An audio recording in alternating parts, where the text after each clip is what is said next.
Arena. Special guest referees, bigs and dogs. Commenting half bodies.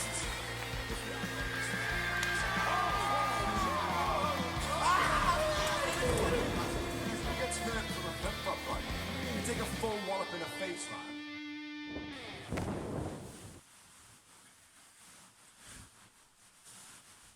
Yes. Comfy in my beanbag chair downstairs, recording a blog, episode 55 of The Real Wrestling Show. Dash blog. And with a real wrestling show, for The Real Wrestling Show, AEW. Little bit of a delay, like there is, but over to my man. We're real wrestling fans doing this show for real wrestling fans for what I feel is the best wrestling product Out there at the moment. So we're going to start off with Dark, as we normally do. Yeah, man.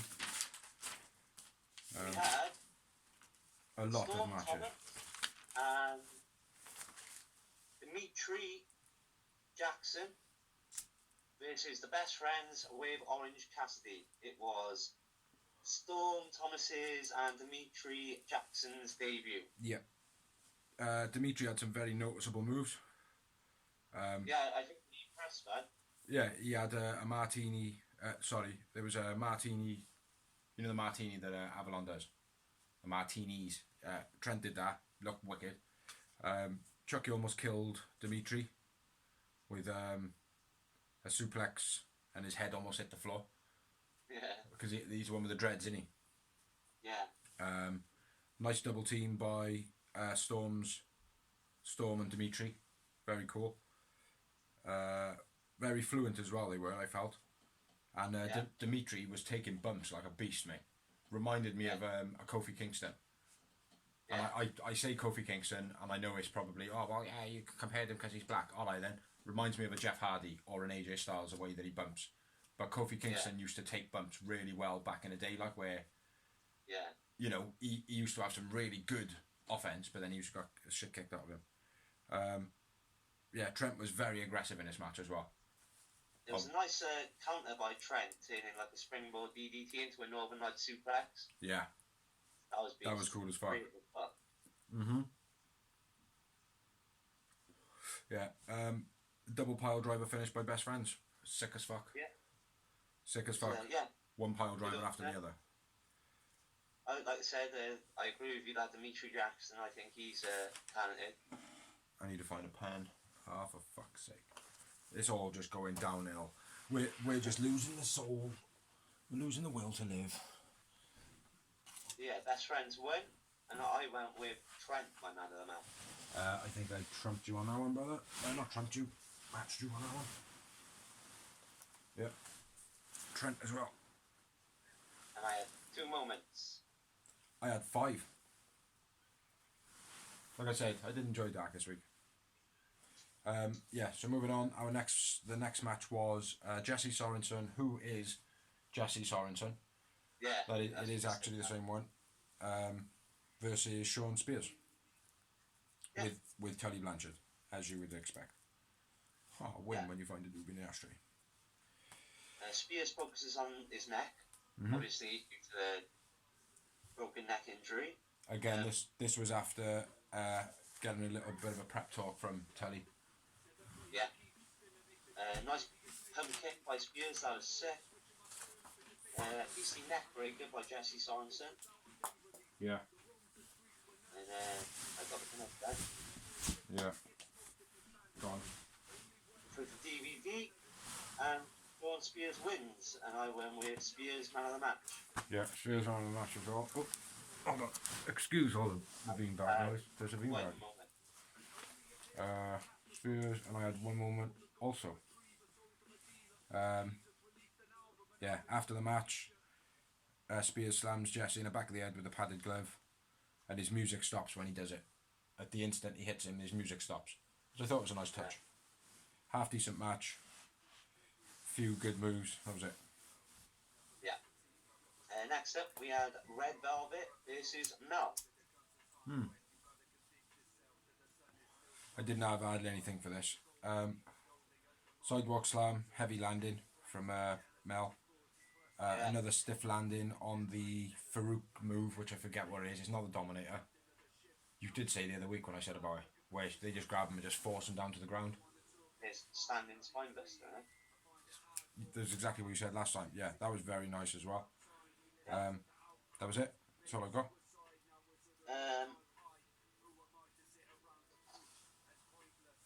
Red Velvet strong cage side. Don't know what that says. Sorry. Say that again. Red Velvet botches reversal from chokeslam. Ah, yeah.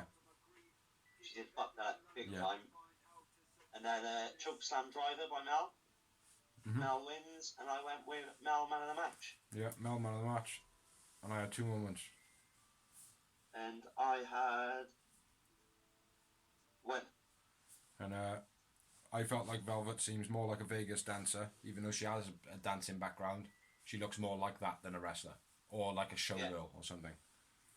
But yeah. I think she was good until she fucked up that chokeslam, and I was like, oh, that's it, you've had me my man of the match now. Sorry. I haven't rated her since she's been there, mate, to be honest. It's like me and the missus both say, as soon as she comes on, oh, it's the Imitation Brandy. And it's like, and I know that's stereotyping or whatever, but it is the case. She reminds me of Brandy. You know, she don't stand out enough. So next up we had another 20-minute time limit, and it was D3V's Lance Storm with Jake the Ripper. But it would be Lance Archer, not Lance Storm. Yeah. I just see it. I was switching anyway. Furious for a minute. Yeah, it was Lance Archer with Jake the Ripper. So, Roberts. Huh? Jake Roberts. Yeah, big up Jake the Ripper. Yeah, Yeah, Lance brings out some fat guy. Why? Yeah. Just stop doing it, man. Stop doing it. At least the fat guy tried to fight back. Yeah. He ducked. He ducked one punch. Yeah. Beats the shit out of D3. Huge choke slam. Pulls him up when he goes for the pin. Lance moves out the way of D3's moonsault. Kid can take a beating though, I'll say that much. Yeah, finish. Blackout EBD finish. Nothing Yeah, I would say Lance Archer's had some impressive choke slams. Yeah. The height on him is immense. It's like last week when it was Marco's turn, it was like, well, there's only Marco's turn. He's light as a feather, like, Yeah. He looks good. Like, D3 isn't, he's not a big guy, but he's not a small guy either, like. Well, when he fought Marco Stunt, my missus went, oh, brilliant, you could fuck up Marco Stunt. That was like a reaction to it, which is kind of like what a lot of people's would have been. Oh, well, brilliant, you threw around Marco Stunt. You know? Yeah. But, yeah, he does. He's like, he has a small guy and he looks impressive, but if he fights a bigger guy, he looks impressive. You know? Yeah. Like, he looked brilliant against Cody. So, Yeah. yeah, D3 bumps real well. I wrote, Wins, and I went with Archer, man of the match. yeah, 4 moments for me. Just the win for me. For me, it was just all the throwing around he did. He just looked really impressive, Lance Archer. So. Yeah. Next match, I got quite a few on this. 20-minute time limit, and it was Luther and Serpentico. John Cruz. Versus the Initiative, which is Brandon Cutler, Peter Avalon, with Lever Bates. Yeah, I'll start this one off because I've got quite a few notes on it. I felt like it was a nice pace between Cutler and Serpentico. They were very fast back and forth pins and that. Avalon telling Cutler to get out after stealing the tag. Thought that was good for the storyline. Made sense. Luther scooping Serp onto Cutler a couple of times. That was pretty cool as well. Something slightly unique. Luther slips when he throws Serpentico and looks as though he almost pulls his shoulder. So yeah, he fucked up there. You fucked up. You fucked up. You fucked up. Sit out powerbomb by Avalon. I genuinely felt like, oh, they're going to get a win, like, do you know what I mean? Against Serpentico. But yeah, no, they didn't.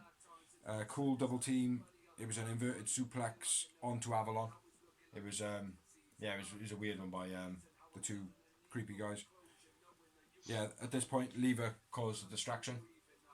So if you've got anything now, do you want to say it? Because you would have written it down. Man, there was a nice hurricanrana by Serpentico.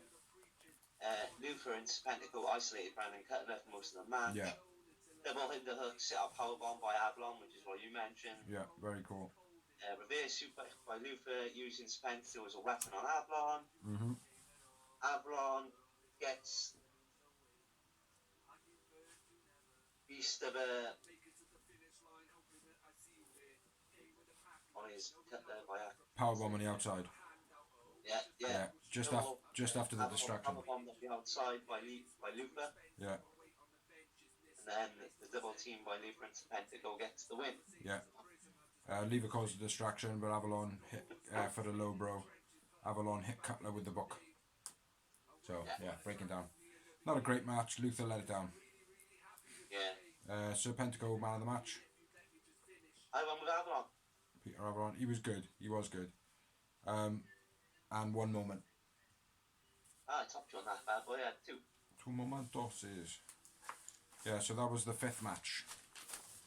On to the 6th match, which was another 20-minute time limit, and it was between Nyla Rose and Kylan King. Nyla come out with Vicky G. Yeah.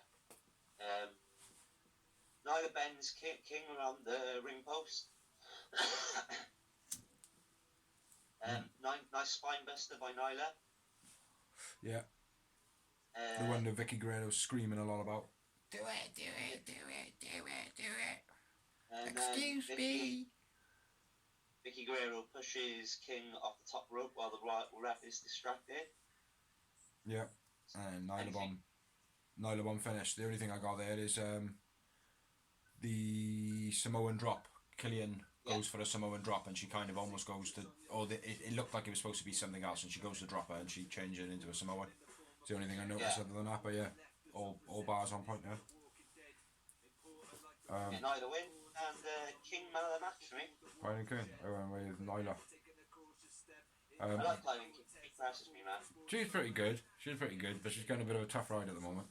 And I had 0 moments for the match. I had one. After the match, King was thrown out the ring. Vicky grabs on a mic, says that they are now called the Vicious Vixens, which is the most stupidest name I've ever heard for a group of women. So anyway, moving on to the next one. Match 7. Another 20-minute time limit. Yep, with Frank Stone, Baron Black versus Gun Club. Yep. It's an okay match, this one. Austin overselling. Overselling very much in this. No ring pose this week by the Gun Club. Yeah. I think they did it at the top of the ramp instead. Nice knee stomping by Baron in the corner. Very unique. Just his style of doing it. I thought that was cool. Dodgy high back suplex to Baron by Billy. Got inverted suplex into weird belly to belly. Yeah, might have been that. Yeah, I think it was that. Sorry, my bad. And then I got that finish. It's a new nice suplex by Brown right at the beginning, but yeah, other than that, Austin hits the quick draw. Yep. Win. Yep. I went with Baron Black, man of the match. I went with Stone. So yeah, we're picking the same team on that one. 2 moments for me. 2 moments for me. Snap. Yeah. What we got next, brother? Match 8. Match 8. Fucking hell, see, that's long, man. Heather Monroe versus Penelope Ford with Kip Sabian. Sorry, super sexy Penelope Ford. So I left it to you because it is too true. Blue. Yeah, Monroe, very unique arm takedowns. Yeah. No need to climb up in the corner for the arm drag, just far too much. And it's not just her now. There's a lot of people doing this. Yeah, it's like it looks pretty, but it did win there with it. It's not so much that. It's not so much that about it. It's the fact that they're climbing up into the corner. They're bouncing on the top rope, bouncing on the middle rope, bouncing on the top rope, jumping down, landing, then arm dragging. Now, if they did the bouncing, and then jumped off an arm drag without the landing part, do it all smooth, I'd be more impressed. Yeah. But they don't. They bounce around, make it look all showmanship, land on the floor, then do an arm takedown. Yeah. There's no point. There's no need in it. You know what I mean? So yeah, I'm getting a bit fed up with it. A lot of them are doing it though. A nice flip and roll through off the top rope by Monroe. Yeah. Uh, Rope burns by Penelope shotgun Ford. leaf blower. Yeah. Don't get it. No. I don't get it. Yeah. Penelope Ford rope burning. Heather Monroe. Yeah. Big forearm smashes by Monroe as well. They were quite nice. Lung blower by Monroe. And then then a finish. Fireman carry into drop on knees by Ford. That was it. Yeah. That was the one she did last week as well, wasn't it? Yeah. Yeah. Straight jacket backstabber was sick. And then Penelope Ford hits the fisherman suplex for the win, which she does amazing there. She does, fair play. Yeah, good match compared to what I thought it was going to be. Yeah. But not a great match, like. But yeah, I just had 2 moments. I had one, and I had Monroe as man of the match. I went with Super Sexy. Super sexy. Yeah, I think Monroe's decent. Needs a bit of work though. Yeah. Next match number 9, was the debut of 2 dudes who kind of looked the part, called Metro Brothers versus Proud and Powerful. Now they looked the part, Yeah. you know, but then not so much. Nice modified power slam by Ortiz. Yeah. He looked like he was struggling. I wrote struggling, not modified. Ortiz struggling with the power slam. Three Amigos by Santana, that was it. Yeah, very nice. Double suplex by Ortiz was beast. Yeah. Santana caught in a powerbomb. That's quite nice. Yeah. Guy gets caught jumping off the top rope into powerbomb by Santana. Yeah. That's what you're on about it. Yeah, sorry, my bad. I've written Santana caught ? In powerbomb because they didn't have no names. No, I don't know. I just called him Guy. Yeah. Yeah. In one of my other ones, I wrote it as others. I wrote others do tag team. Yeah. Nice double team by others. It's quicker to write notes like that, see. Yeah, Santana caught ? In powerbomb. That was pretty nice. And then I've got the finish, which was a powerbomb kick double team. Yeah. By Proud and Powerful. Yeah, Proud and Powerful win, and I've gone with Ortiz, man of the match. I had Santana. And one moment. Agreed, 1 moment. After the match, Chucky and Trent attack Proud and Powerful into the crowd. Chucky T got slammed into a bin. And then it kind of just faded out. Yeah, it was a plastic wheelie bin. Yeah, it destroyed it. Yeah, match 10. Yep. Which was Ricky Starks versus Sean Dean. Sean Dean impressed me in this. Yeah, he's Really good, man. impressed me. Yeah. He needs to start stepping up a little bit more now, like, do you know what I mean? You know, because he already has. He needs a storyline now, I think. That's all. Like, these talents, they're getting to the point now where there's only so much. Like, if they're going to carry on doing this, then we're never going to care about them. Mm-hmm.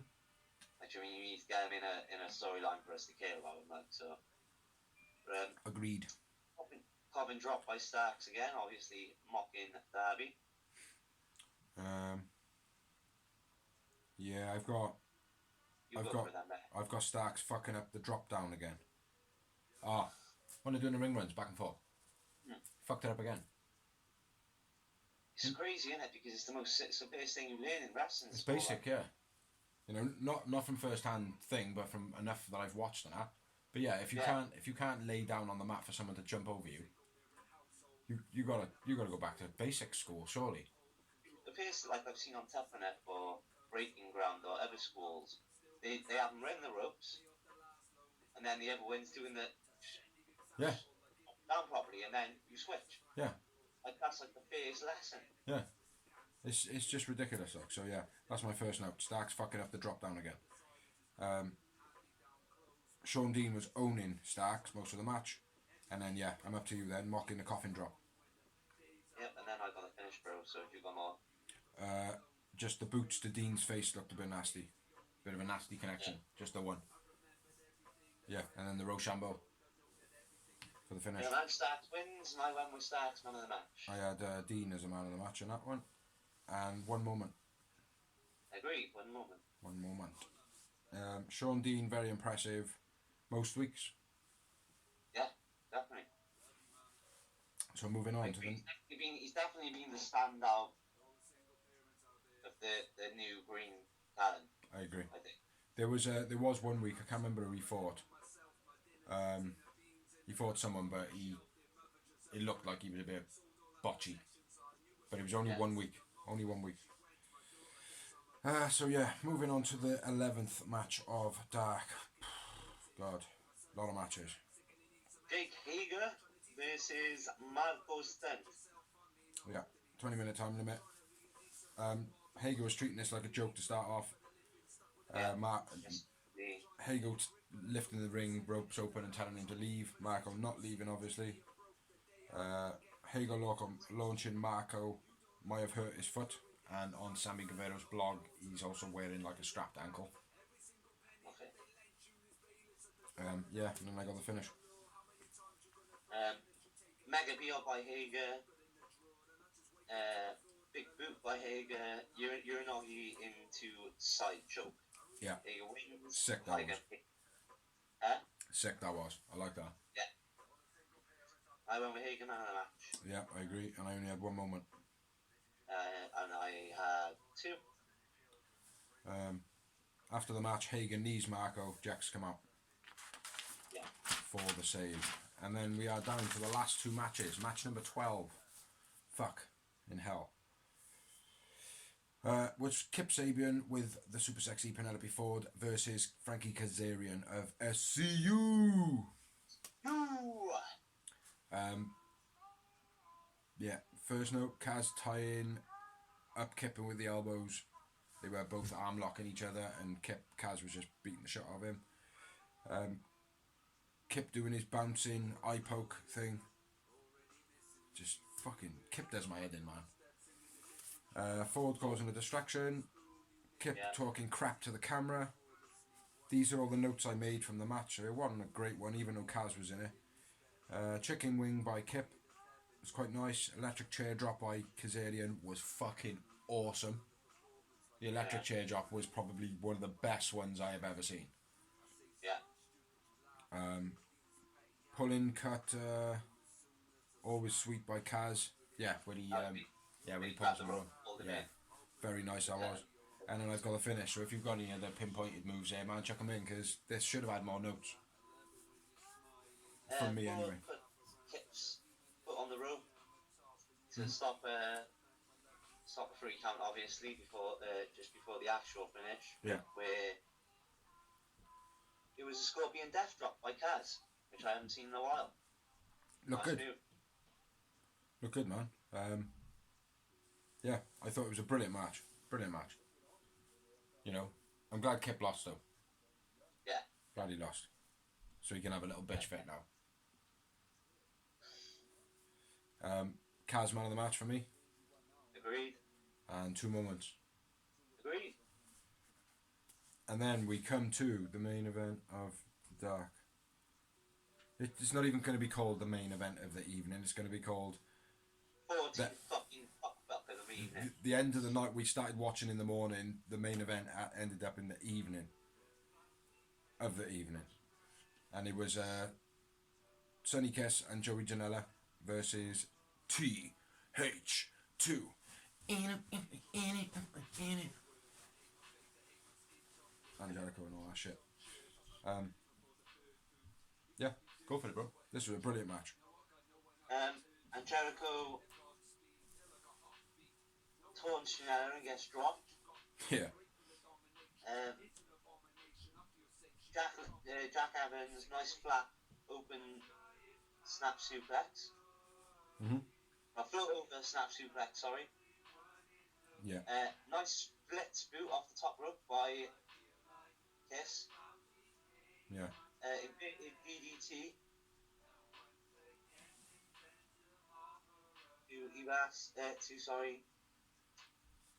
Inverted DDT to Samoan. I haven't even got that written down, so. The DDT on Angelico and twisted his spine. Oh yeah, where he fucking that beastie DDT. Yeah. Sort of folded over. Yeah. Flip over stomp on the apron by Kiss. Then a DVD by Janela on Evans. Yeah, that was nice. Kiss almost misses moonsault to the outside. Yeah. He almost misses everyone. So I think he hits him with his like ankles. Yeah. Nice 450 in the ring though to recover. And then Jack Evans with Ryan calling the Spider-Man pin. Yeah, it's fucking brilliant, isn't it? Yeah. The missus was like, oh, rewind it. I was like, why? So, that pin, like, I was like, he does it every week. He's done it consistently every week. Has he? Like, yeah. Yeah, it's wicked. It's brilliant, man. Yeah, Spider-Man pin for the finish. The only thing I'll point out is Janela's counted in the beginning from the wrist lock when he climbed out the middle rope and then under the, and then he climbed out of the underneath the middle rope and then he got back in the above the middle rope and it forced the break of the arm lock. So I thought that was pretty unique. But that's it, yeah. Sonny Kiss, man of the match for me. I went with Jack Evans. Jack Evans, bad. And 4 moments. And I slightly topped Joe Man with 5. Yeah, we are. Sonny Kiss, I think, against Jack Evans would be a brilliant match. Yeah. It might have happened already, but I think they got good chemistry. Brilliant match, and it was faster towards the end of the match. Didn't have many notes towards the beginning. But yeah, 13 matches for a for a Dark. If anybody in that company is listening, is far too long. 13 matches is too much. Great, yeah, you can show off talent, and you can have a couple of matches, you know, of talent versus talent, of not talent versus talent, but of main cast, main roster. Established names. Yeah, but 13 matches is far too many, man. Far too many. But anyway, moving on. I have slipped down like probably a foot in this fucking beanbag. There we are. Back to reality. Yeah, so moving on to Dynamite. Pyrotechnics. Always gotta have a bit of pyrotechnics. Commentary. Yeah. JR and Tony Schiavone. Yeah. And it was the first crowd back in the arena. Yeah, they had 10% of the arena was fans. Yeah, and it was good. Very good atmosphere. Very good atmosphere. So yeah, on all the YouTube videos that we've been doing since the COVID, we have been writing in the title closed set. So this will be the first one with semi-closed set. All right. Yeah, we have established. But yeah, the match, my show while I watched show come into effect, they were already in the ring, the Bucks, and the Natural Nightmares. And it was a gauntlet match. And the gauntlet match competitors were the Bucks, Natural Nightmares, Best Friends, and FTR with Tully Blanchard. Yeah, I got some good notes on this. I think I did it kind of in order of what went on. Like I know you do too, but I'll start it off. QT and Nick, the pin back and forth in the beginning. Very cool, man. Very cool. Like QT, you look at him and you think, oh yeah, he's not all that like. You know, maybe he'd be a great trainer. Apparently, by anything, he is a great trainer. You know, but yeah, I thought it was a beautiful back and forth, very smooth by both of them. Dustin and Matt then do a pin back and forth with arm drags. I thought that was another good, you know, showing off the whole storyline between them all and the friendship. Nice QT grabbing the arm late in the pin as well. Don't know if you noticed that. When his arm was out and it was 1, 2, and then he pulled his arm in. As just at the second that he was about to like kind of reach for the ropes.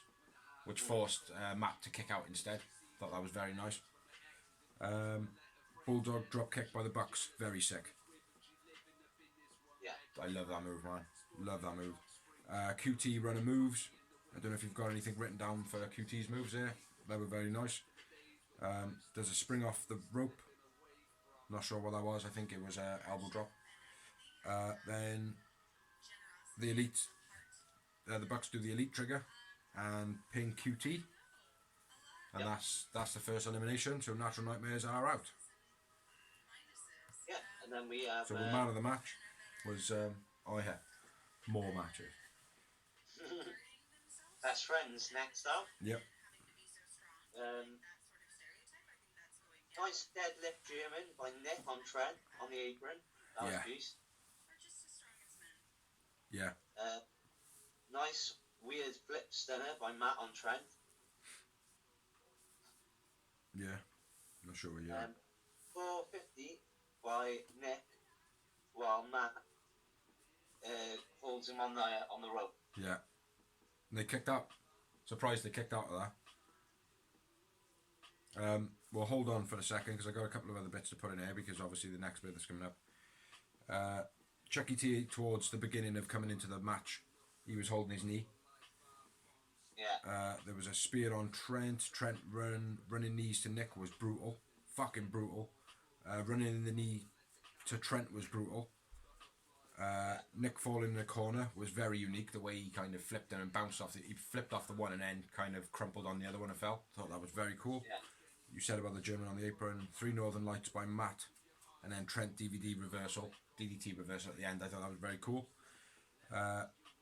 Chucky dumping Nick was brutal as well. He just, when he dropped him, it looked as though he wasn't prepared. Took a nasty bump there. Big elbow by Trent to Matt off the apron. Matt flips, bash Chucky to the outside. You said the 450 double team Bucks on the outside, and then back to where we're at.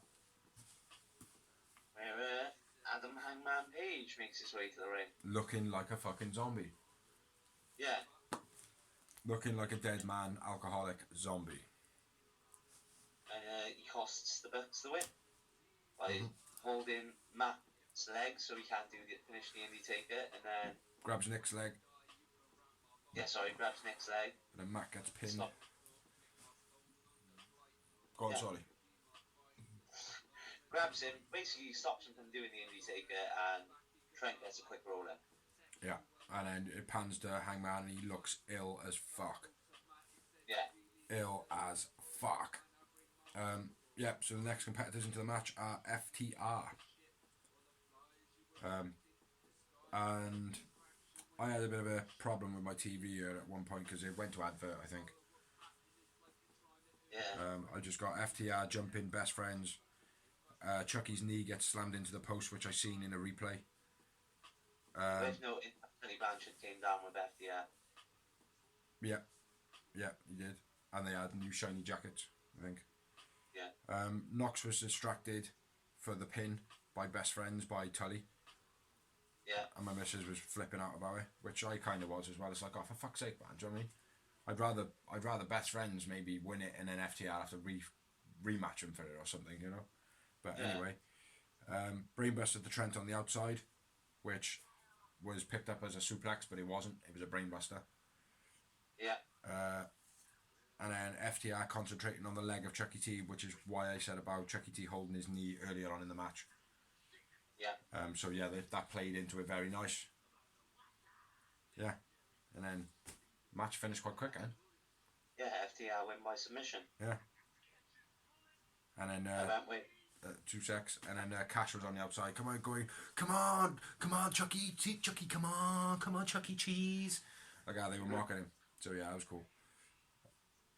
So FTR win, and I went with Trent in our match. I went with Matt Jackson. Just a note, they are now the tag team #1 contenders. Yeah, so they get their title shot, yeah. And quite a lot of moments. I had 7 moments. I had 5 yowie wowie. Yeah, good match, man. It's a good match. I think the Bucks were in it a bit too long though. I think I would have preferred to see best friends in it. Yeah. A bit longer. but I suppose they got their Santana beef, haven't they? So Yeah. yeah. Then next up we had a promo, and it was Darby with the pins in his back still. All the drawing pins in his back, and you're like, ah, fucking what a beast, man. Except for there was no blood, like. Yeah, and then he's walking up a bridge, and like over the actual support strut over the bridge, so they're probably about 25 foot above the actual bridge, and then he just tombstones off the top into a river, like showing Ricky Starks, I ain't afraid of nothing, brother. Sick promo again. Darby all in, can't do no wrong, you know.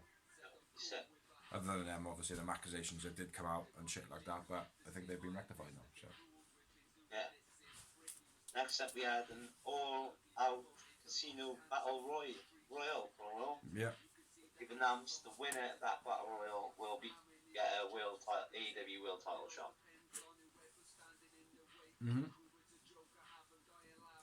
The next up. Yep. Next up, we got Lance Archer with Jake Roberts versus Sean Maluda. Sean Maluda's debut. 20-minute time limit. Yeah, weird this is because they've done this a few times. They put new people on Dynamite that you haven't seen before, but I do think some people, unless they've got something unique on them, like a Will Hobbs or a Corey Hollis, someone like that, like Sean Deans, unless they got something like that, they shouldn't really be in that position, like whether they're getting squashed or not. You know, I think they need to come up from Dark. Yeah. Yeah, Lance attacks him, crowd and a dude. Big arm slams on the ground, just absolutely pounded him. Release suplex, huge choke slam. Yeah, huge choke slam again. Huge choke slam, man. It was a beast. Picking him back up out of the pin, and then standard finish from Lance Archer. That's all my notes. And the head smash. Yeah. Lance wins, and I went with Lance man of the match. Yeah. And 2 moments I had. And I just had the win. I think one of mine come from after though. Camera pans out. Oh yeah, when Lance Archer was in the corner and the camera kind of panned out. That looked fucking sick, man. Definitely get some more of that in there. Jake says that Lance is the beast. He's going to win the Battle Royale. Taz and Cage Starks come out. And Taz is calling them Flintstones. I thought that was funny as fuck. Jake was calling them Flintstones. Jake, sorry, not Taz. Yeah, Jake was calling Taz Cage and Starks Flintstones. I thought that was brilliant. I was laughing at that. Yeah, he's quality, man. And then obviously, Taz is like, no, Brian Cage is going to win it, or my boy Ricky Starks. Doesn't matter, it's going to be one of my boys that'll win it. And they start kind of disrespecting each other, and then Darby skateboards down and attacks Starks. Not only attacks Starks, he knocks him out of his shoes. Yeah. Literally. Here's the thing, right? Well, like, I loved it, but it didn't make sense that Brian Cage just sort of stood there. Yeah, well, that was for the setup. Sorry, that was for the setup of the whole Lance Archer thing, wasn't it? The Lance V's the other big guy in the ring. Yeah, I know, but what he should have done is, like, he should have turned around to go and help him, and then Lance should have attacked him. Yeah. It would have made more sense, like, I mean. Yeah. I'm not being funny. If me and you were boys, right, and we're in town, and some guy comes up and levels me from behind and starts beating the crap out of me, and you just stand there, I'm going to be like, bro, what the fuck? Yeah. But if my manager tells me not to, bro, I'm going to just let you go back in there. No, but, you know, maybe it is part of the show. Maybe it's to show that Cage is not... He's not a protector of Ricky Starks. He's an associate of him. He's just a client of Taz. Ricky Starks is just a client of Taz. It doesn't mean they have to back each other up. Could be that. Do you know what I mean? Like, so that could be a cool angle if we choose to see it like that, or if they choose to write it like that. Yeah, Jake calling Flintstones, and then Darby comes down on the skateboard, knocks Ricky Starks out of his shoes, and then they fuck up off the ground. And then next up we had a promo. And it was MJF walking with the Zimmer frame this time, with a Burberry scarf over it, trying to disguise it, which he would have been better putting this is an MJF campaign thing over the top, making it look like a moving altar, or you know, one of those pulpit things or whatever. That would have been better. cannibal Yeah. truck thing. Yeah, but I thought it was very funny. Yeah. Very, very funny. It was only short. Yeah, another promo, which was Thunder Rosa versus Shida, which I am so looking forward to. I think this is going to be a brilliant match. Champion versus champion. Because obviously Thunder Rosa is the NWA Women's Champion. Yeah. Billy Corgan's voice was all over this promo as well. Yeah, saying that it's an honour to do a partnership. So, you know, that's some good news. At the moment, NWA are in a bit of problems, obviously, with the COVID. They're not filming or anything like that because they literally thrive on a crowd. They can't put on a good enough show in that tiny studio. They haven't got the safety measures. So it's good for their wrestlers to potentially come over for a little bit, earn a bit of cash as well, you know. So get exposure as well. Yeah, exactly. There's a lot of people. I think AEW is a lot more higher than NWA is. Do you know what I mean? Yeah, but the NWA carries a lot of weight just with the name of it, so it could add a lot of prestige, you know. Yeah. So yeah, I think it's very cool. But yeah, this promo, Shida, Thunder Rosa, Shida looking very cute in her kimono. Thunder Rosa looking pretty normal with her face mask on and whatever clothes she was wearing and that. Yeah, they showed a couple of her indie matches. Yeah. Which she looked very impressive as well. She's some, like I said, I've only seen her in NWA. Yeah. And the NWA, I'm not really a big fan of, but she is one of the highlights of the show. Like whenever she was on, I was like, yeah, I'll watch it. Yeah. Yeah. But no, brilliant promo. I feel like it wasn't like a storyline build up promo, like, you know, rivalry build up. It was just good build up. The history and the fact of what it is. Yeah. Promotion based promotion, champion versus champion. I thought basically this promo for me, right? If you weren't looking forward to the match, you are now after watching that promo. Like I think that's what it did. Like. Totally agree. Very cool. Yeah. Then next we had an in-ring promo. Well, not an in-ring promo. It was the contract signing between MJF and John Mox. This was a brilliant promo from MJF. Yeah. And not equally so from Mox because he didn't really say much, but what he did say got over brilliantly. Do you know what I mean? Yeah. Everything was done perfection. Yeah, but MJF led most of this. Yeah. But it was sick, mate. MJF's promo. He is brilliant. Do you want to talk it down? Yeah, I can't really remember too much about it, bro. Basically says he doesn't want him to. If you sign this contract, you won't be allowed to do the paradigm shit. Yeah. It's the only way you can beat me. So without that, you'll be stupid. If you're stupid enough to sign this contract, then you'll be taking away your one weapon you've got. Yeah. Then Mox rebuttals, signs the contract, hands him the contract back, and he's like, you stupid idiot, you stupid idiot, and he's celebrating with his lawyer, that's MJF. And Mox goes, did you read page 17? He's like, what page 17? Yeah. Like, you should never sign a contract without reading it already. It basically says that he gets a match with MJF's lawyer next week on Dynamite. And he has to turn up, or MJF loses his title shot at All Out. There was a couple of other things that were mentioned. MJF said about how people are social distancing, like Moxley's hairline, and then Mox rebutted with, "Yeah, well, you'll catch up with me, kid, when you hit puberty," which was fucking wicked. He says about. MJF says about Mox that Mike Tyson said that he wouldn't want to mess with John Moxley in a dark alleyway. Like, I mean, now if that is true, coming from Tyson saying that about Mox, that's a hell of a statement. Do you know what I mean? Yeah, definitely. MJF says that Mox's idols were Sandman, New Jack, and a few other people that I didn't note down. Mox says, by banning the paradigm shift, all you're doing is making him think about all the ways that he can hurt him. Which MJF, you did see MJF kind of sinking down a little bit in his chair. And then you said about Mox page 17, which I thought was a brilliant thing. You know. Yeah, brilliant promo. MJF, I think, you know, absolutely nailed that. Like, No, they both did, mate. And Mox, and Mox rebutted rightly so. One of them wins, and if it was in front of like a full arena, it was being popping left and right, like the crowd would be going nuts. Like. Mm-hmm. Yeah, definitely. But yeah, so moving on, we had another promo, and it was a kind of a rebuttal from last week, really, and it was Proud and Powerful with the Best Friends rundown, basically saying, we're not going to apologise, we did what we did, we'll do worse next time, blah, blah, blah, blah. So, yeah, not a bad little promo. Yeah, it's okay. Then we had another match, which was a bit of a weird one. Bit of a weird pairing, this one, I feel.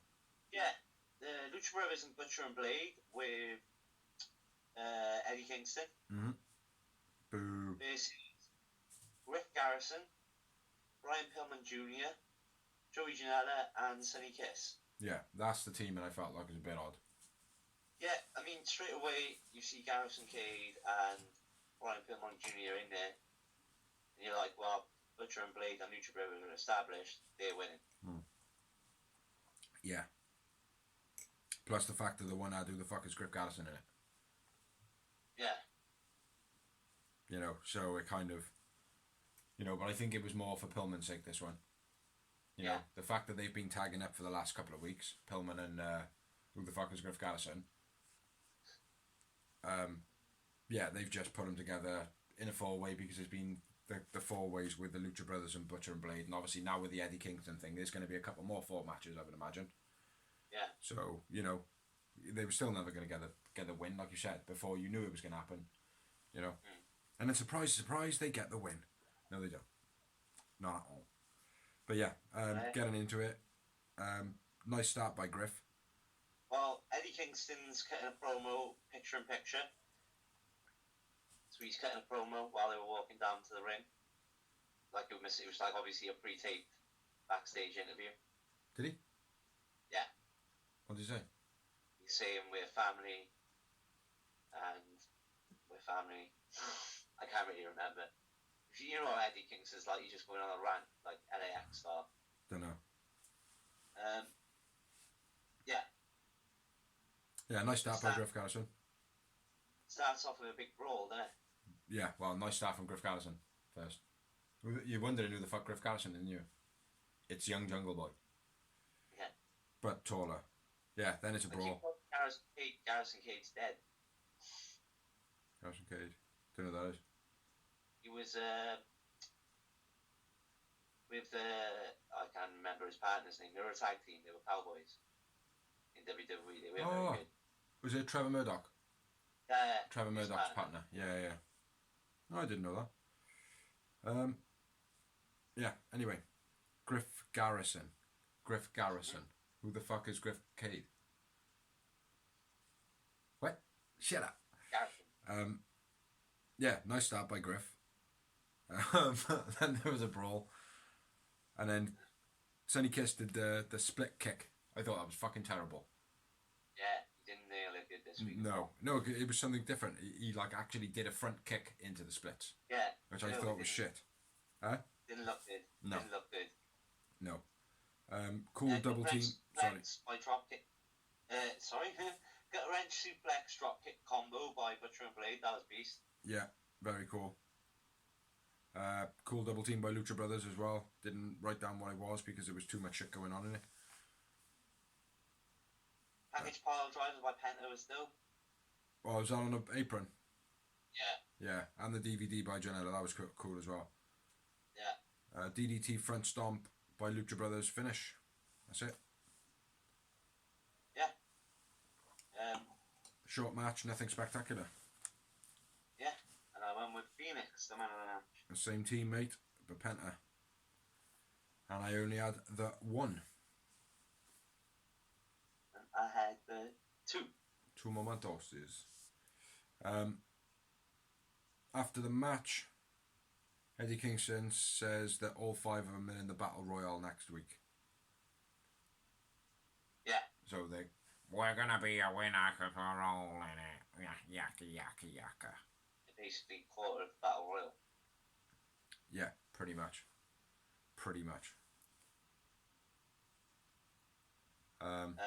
There was a Cody last week recap promo. Yeah. And then the Dark Order come out.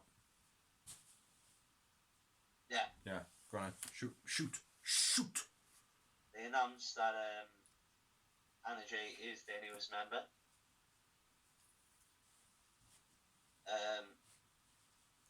And they basically have a coffin.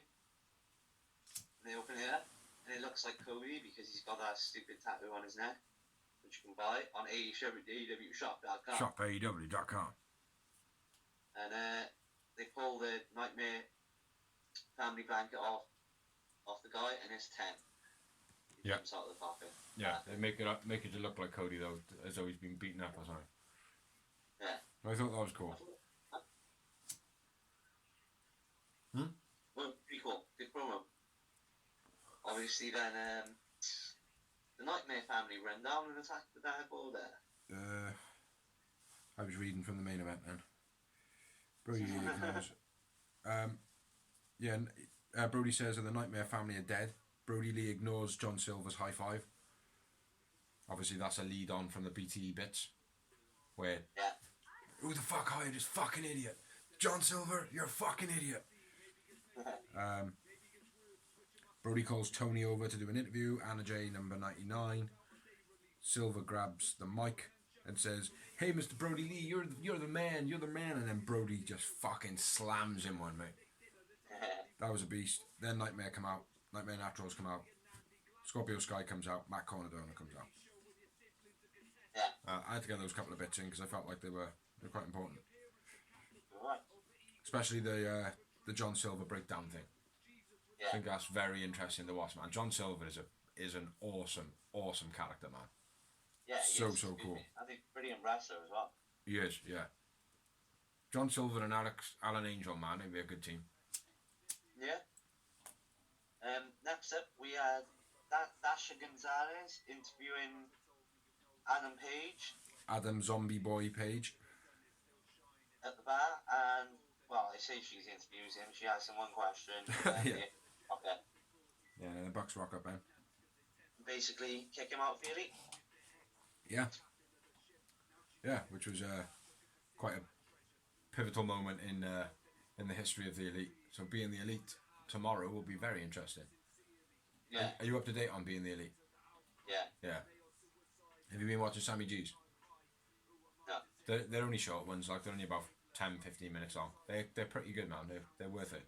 There are storylines on there now as well, now and again. Not mostly though, but it's Marco Stunt, Sammy, the Dark Order, Griff Garrison's on it. But they have like specific people on their blogs, not all wrestlers. Yeah. And Kip Sabian's on it as well. But yeah, anyway. Hangman kicked out the Elite. Yeah. So Interesting. Yeah, different times. So next up we had a 3-on-1 handicap match. Well, sorry, no.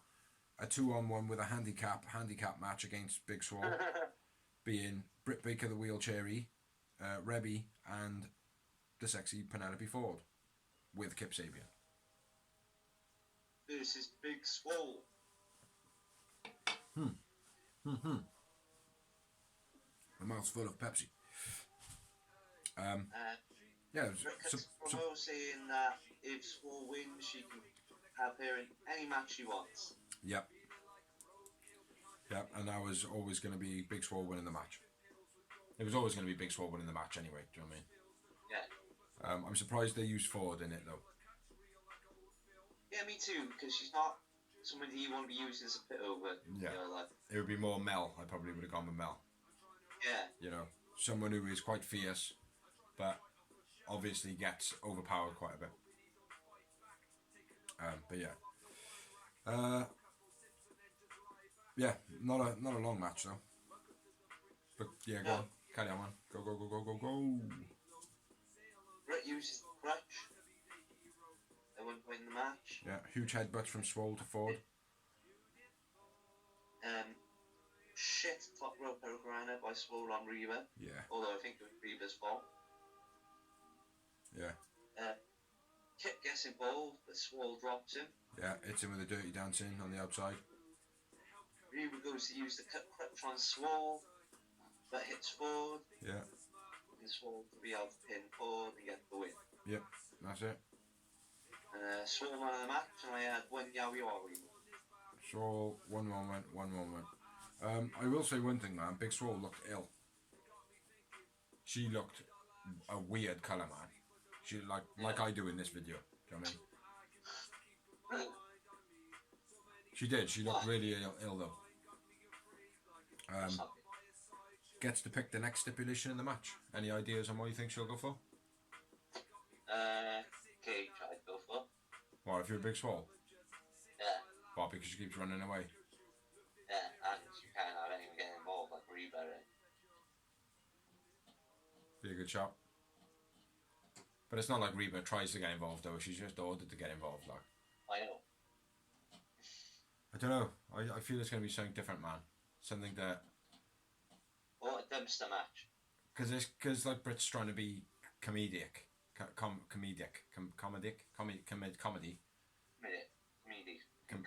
Yeah, exactly. She's trying to be comedy. Yeah. I think it could be something that could make Brit look like a fool, and not so much Big Swole, if she was to lose. Do you know what I mean? But I can't think.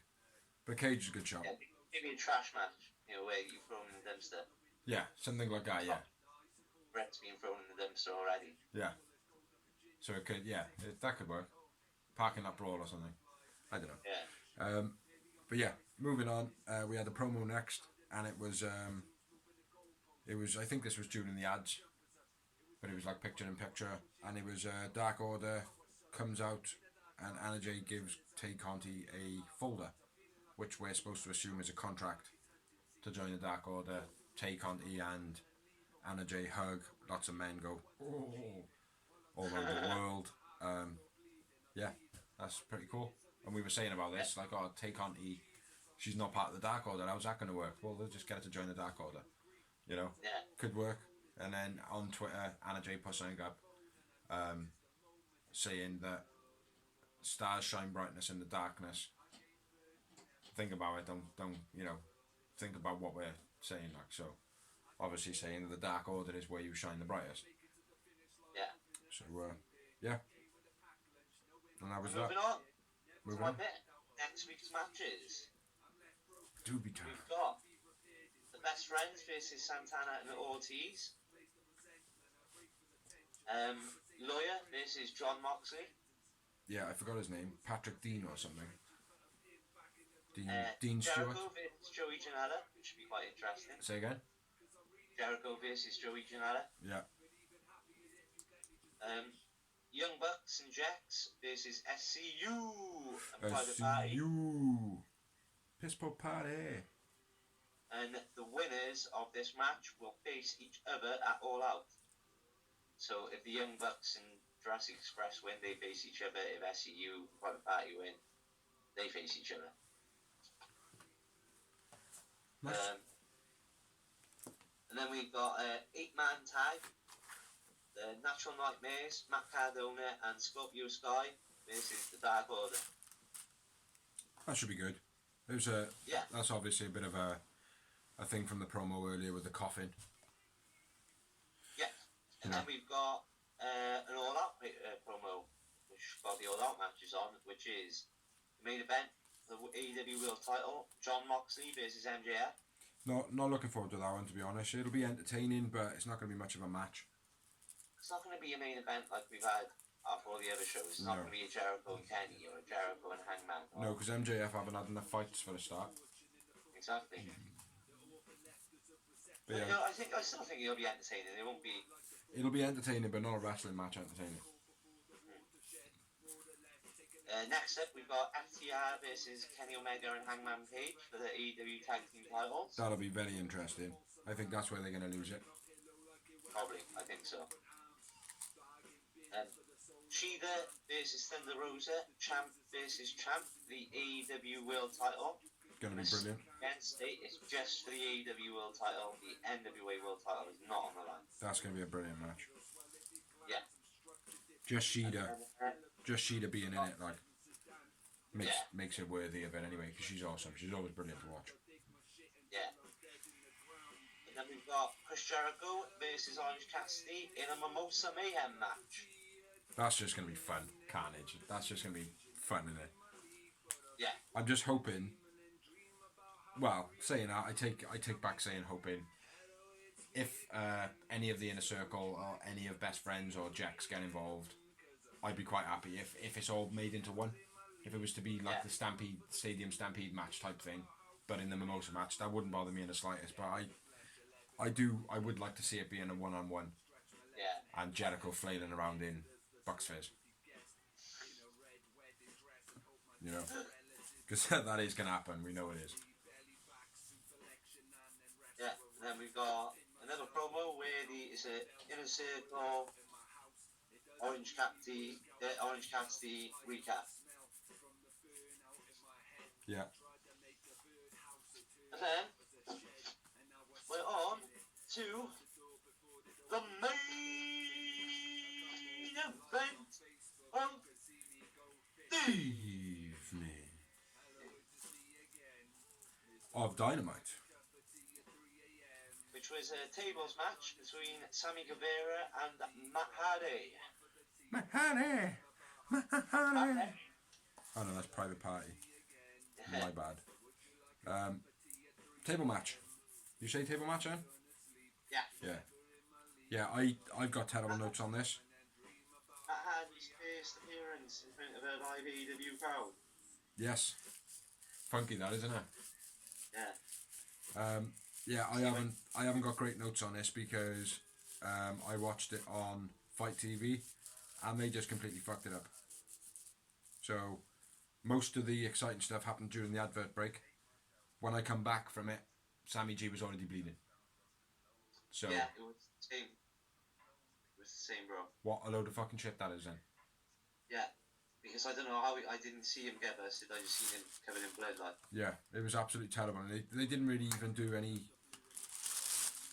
replays of how it happened, or you know, exactly. or if they did, you didn't notice it. You know, but yeah, I've got starting off Hardy wrenching Sammy's neck, just ragging him around a lot. Sammy dumped off the top rope where he knocked his legs. It's pretty nice, punishing him really. Into the crowd, landing on a chair when he gets thrown over the guardrail. Sammy was.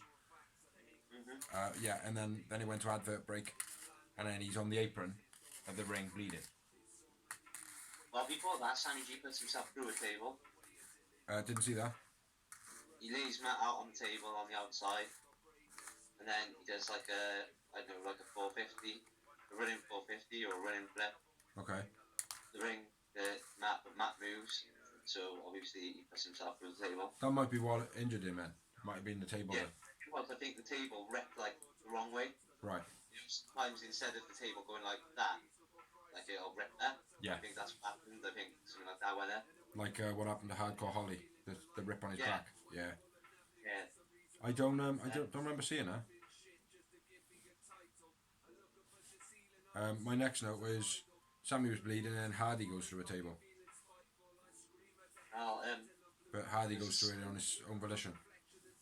there was a good side kick on the ring apron by Matt. Yeah. Yeah, Sammy G is busted open at this point. Then Matt puts himself through a table with an elbow drop off the ring apron to the outside. Sammy G obviously moves. Twist of fate, man, on that chair. Fucking brutal. The way Sammy, he literally did the worm on the chair. Yeah. Like Scotty Too Hot used to.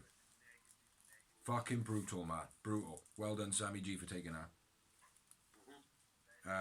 Yeah, then there was a table set up with a chair underneath it. Yeah, which is unique as fuck. Never seen that before. Never seen it before. I was racking my mind thinking, surely done it with TLC, but no, I can't remember. Yeah. No, brilliant. Very unique. Very dangerous looking. No way I thought it was actually going to get used either, bro. I thought it was going to be one of those things that's teased. Yeah. Like the German suplex out the ring to the outside, actually. It's teased all the time, it never happens. Yeah. But that having a chair there can cause some very bad variables. Yeah, I know. That's what I was thinking. The table would split up. Yeah. That can happen. Like. Face ripped open. Matt's like, ah. Yeah. But yeah, could be a very dangerous scenario there. Yeah. So Sammy climbs up the ropes when Matt Hardy was going to go for the old leg drop. It's weird noting that it was a deleted sprayed all over the table on that as well. Yeah. Special tape. Yeah, I forgot about that. But yeah, Matt Hardy was going to go for the leg drop. I think he was set for the leg drop. Can't quite remember now. But anyway, Sammy runs up the ropes and suplexes him through. Yeah. Which looked like hell of a fucking landing. Fair play. Yeah. Fair play. So yeah, Sammy Guevara slides the win. With Sammy Guevara, man of the match. I won my man of the match. Sam G. I haven't actually written any. Really? I just haven't. I think I was a little bit. I'm going to give it a 1 because I was a little bit pissed off with this match. The fact that I didn't really get to see it. It was like most of it was in a break. You know. So it's recording or fight's fault, basically. Yeah, basically. So I didn't get to see any of it. It's like it come in. It went to advert break straight away. The main event locked, do you know what I mean? So yeah, 1 moment for me. How many for you? 4. 4 moments. Yeah, after the match, Orange Cassidy comes out of nowhere, runs across the stage like a fucking gazelle, and takes out Jericho and the backdrop of the commentator's table, and then a brawl ensues. Yeah. So good brawl. It was a good brawl. So there was a brawl earlier in the night as well. When was that? Oh no, that was in the Griff Garrison. Who the fuck is Griff Garrison? Yeah. The Pillman match, yeah. So yeah, 2 brawls tonight. Yeah, I thought that was awesome. Awesome. Wicked way to finish the show off. Yeah, definitely. Nice to show Orange Cassidy's aggressive side as well. Yeah. And the fact that he does move faster than a slug. Yeah. Sometimes. Yeah, you flew out of nowhere, didn't you? He was like, fucking hell, what, you borrowed Phoenix speed, have you? Yeah. Yeah, I thought it was a good show, man. What did you rate it? Probably give it a 9 out of 10. We haven't done that for a while. Yeah, I know, I was just thinking that. Yeah. I'll go with 8. Yeah. Probably give it a 9 out of 10. But yeah, that's the end of Dynamite. So on to the news and rumours. News and rumours. Bullet Bob Armstrong passes away. Yeah. For those of you who don't know Bullet Bob Armstrong, he is Road Dogg's dad. Oh, I didn't know that he was Road Dogg's dad. I did know that he was a trainer in TNA for a while. I was going to say. Yeah, he was in TNA for a little bit. This week, NXT will be airing on a Tuesday due to the NHL playoffs.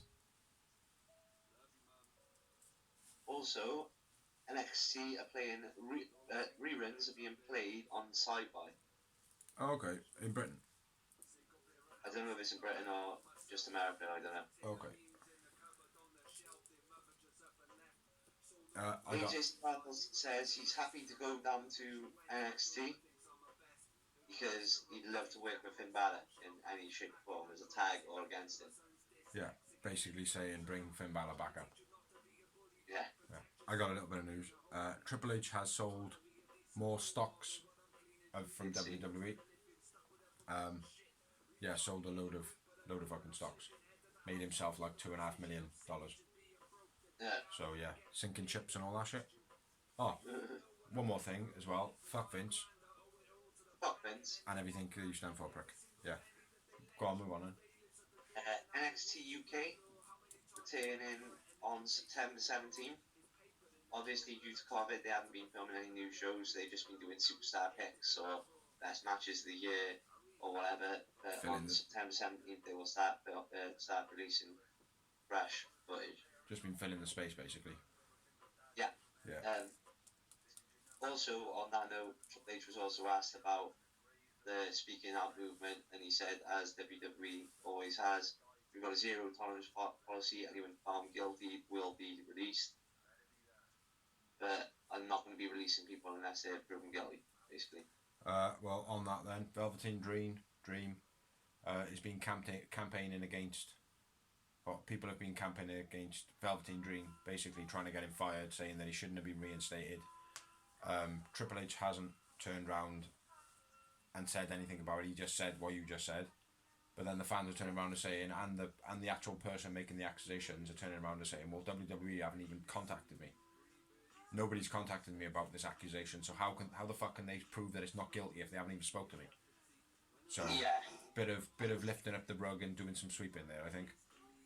It's a tough one because unless there is any proof, then why? But if you don't actually speak to the person claiming it, you're not going to be able to get to the bottom of anything, are you? Really? You're just making it one-sided. So if that is true, it's absolute bullshit, and Velveteen Dream should not be back at his job yet. It's true. You know, it's true. They need to get to the bottom of it because they'll lose fans left, right, and centre if they don't. They need to reinstate. They need to hire Jimmy Havoc. WWE now hire Jimmy Havoc. Get Austin Theory back on the main screen. Velveteen Dream. Get them all back on there. Who else can we get? What's his name?